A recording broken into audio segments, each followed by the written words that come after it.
আজ 22শে জানুয়ারি 2024। আমাদের ওড়িশা সফরের তৃতীয় দিন।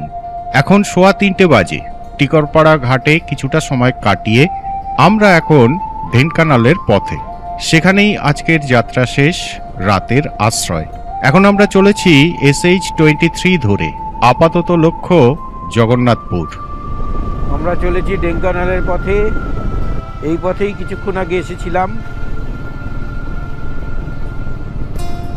এখন আবার ফিরছি। তখন এক ডিরেকশনে দেখেছিলাম, এখন আরেক ডিরেকশনে দেখছি।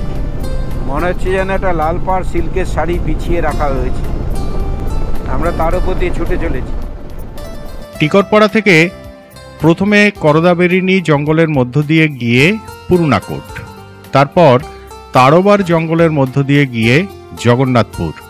এই SH-23 ধরেই এগোবো। আজ আমাদের কাছে এ পথ নতুন।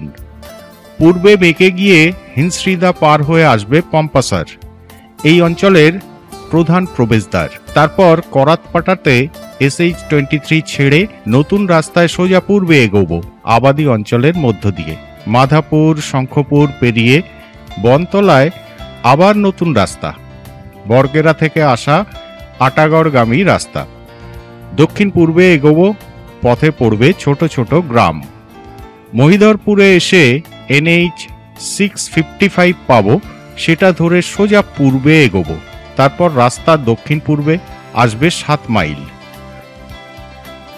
হালকা জঙ্গল, বসতি মেশানো পথে নতুন সব বসতি, নৌকিয়ারি, নয়াগড়া। জরিপাল, ওস্তাপাল হয়ে ভাপুরে এসে আবার পথ বদল। এবার সোজা উত্তর পূর্বে ঢেঙ্কানালের রাস্তা। সপ্তশয্যা জঙ্গলের ধার ঘেঁষে কাকুতভাগ, সরাইদেইপুর হয়ে আমরা ঢুকে পড়ব ঢেঙ্কানাল অঞ্চলে। শহরে ঢুকে আমাদের যাত্রা শেষ। 114 কিলোমিটার পথ, সময় লাগবে 2.5 ঘন্টা। পুরুনাকোট পার হয়ে এখন আমরা জগন্নাথপুরের পথে চলেছি। ঘণ্টাখানেক আগেই এই পথে এসেছি, তবুও জঙ্গল দেখে আনন্দ পাচ্ছি।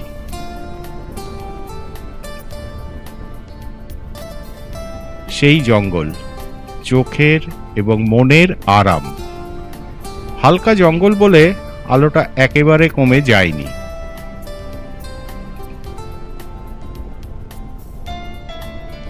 আমাদের বেড়ানো কিন্তু প্রায় শেষ। সফর সূচিটা সংক্ষিপ্তই রাখা হয়েছে। আবহাওয়াটা অনুকূল না হলেও প্রতিকূল ছিল না। আর সবসময় যে ভালো আবহাওয়া পাওয়া যাবে এমন তো সম্ভব নয়। যা পাওয়া গেল তাতেই সন্তুষ্ট থাকতে শিখতে হয়। রাস্তার চমক নেই, পরিচিত রাস্তা, কিন্তু জঙ্গলের বৈচিত্র্য মনকে মোহাবিষ্ট করে রেখেছে। জগন্নাথপুরের পরেও কিছুটা রাস্তা জঙ্গলের মধ্যে দিয়ে যেতে পারবো, কিন্তু তারপরই বসতি অঞ্চল শুরু হয়ে যাবে। তখন কেবলই রাস্তা অতিক্রম করা। টিকরপাড়া থেকে ফিরছি, কিন্তু সমস্যা হয়েছে, এদিকে কোনো নেটওয়ার্ক পাওয়া যাচ্ছে না। কেন? নেভিগেশন কাজ করছে না। অঙ্গুলকে বাইপাস করে ঢেঙ্কানালে যাওয়ার একটা রাস্তা আছে, সেটা ধরার চেষ্টা করছি, দেখা যাক কি হয়। এখনো কিন্তু আমাদের খাওয়া হয়নি, খুবই খিদে পেয়ে গেছে। খাওয়ার উপযুক্ত কোনো জায়গা পাচ্ছি না। দেখা যাক কোথায় খাবারের দোকান পাওয়া যায়। মেন রোডে ওঠার জন্য, অর্থাৎ ন্যাশনাল হাইওয়েতে ওঠার জন্য আমরা এবার একটু অন্য রাস্তা ধরেছিলাম।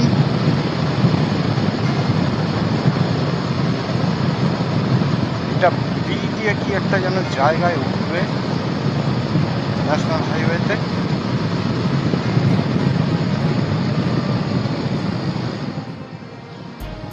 এখনো আমরা SH-23 ধরেই চলেছি। দেখাচ্ছে অঙ্গুলের দূরত্ব 27 কিলোমিটার। আর খাওয়ার আজকে আর সেরকম পরিস্থিতি ছিল না, আসলে ভাত খেতে ইচ্ছা করছিল না। এখানে এসে দুটো বড় বড় রসগোল্লা খেয়ে নিলাম।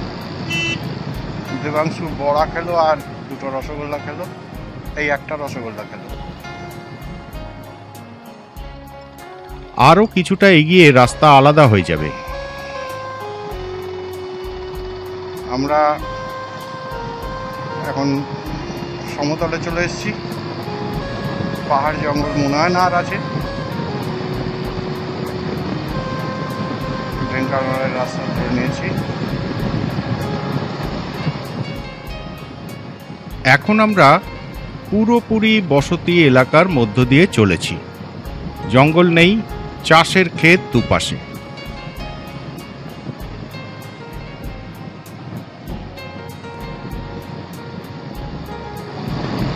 বেলা পড়ে আসছে। আমরা ঢেঙ্কানাল থেকে আর এই মোটামুটি 65 কিলোমিটারের মতো কোথায় দূরে আছে, বেশি হলে।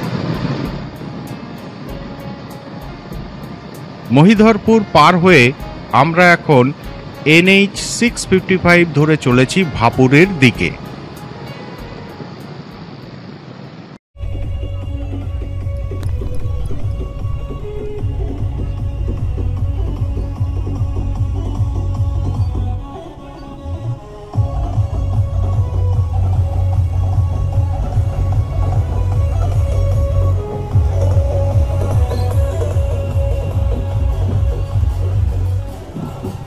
রাম মন্দিরের উদ্বোধন উপলক্ষে শোভাযাত্রা বের হয়েছে।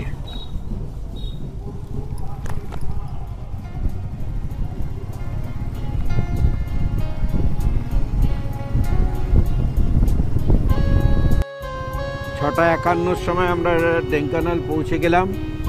এখন একটা হোটেল খুঁজতে হবে, কিন্তু এতক্ষণ ধরে এর মধ্যে আসছি, কিন্তু একটাও হোটেল এখনো পর্যন্ত চোখে পড়েনি। এবার লোকজনকে জিজ্ঞেস করতে হবে কোথায় হোটেল আছে, কোথায়। এই নেতাজি কোন দিকে দেখাচ্ছে দেখি, সেই দিকে আমাদের গাড়ি দেখাচ্ছে যাচ্ছে। এখন দেখি নেতাজি কোনো আমাদের হোটেল দেখাতে পারে কি না। হ্যাঁ, যেহেতু নেতাজি কাল তোমার জন্মদিন, দেখি একটা হোটেল দেখিয়ে দাও তো। ঢেঙ্কানাল জেলা শহর, এখানে আমি আগেও এসেছি, তবে অন্ধকারে এখন কিছুই চিনতে পারছি না। কোনো হোটেল তো এখানে দেখছি না। মন্দির ফন্দির কিসব দেখাচ্ছে।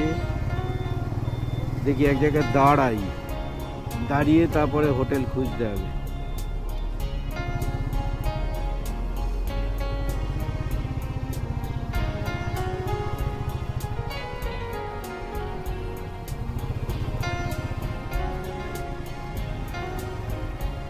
হোটেল খুঁজতে হবে, এখানে কোনো হোটেল দেখছি না।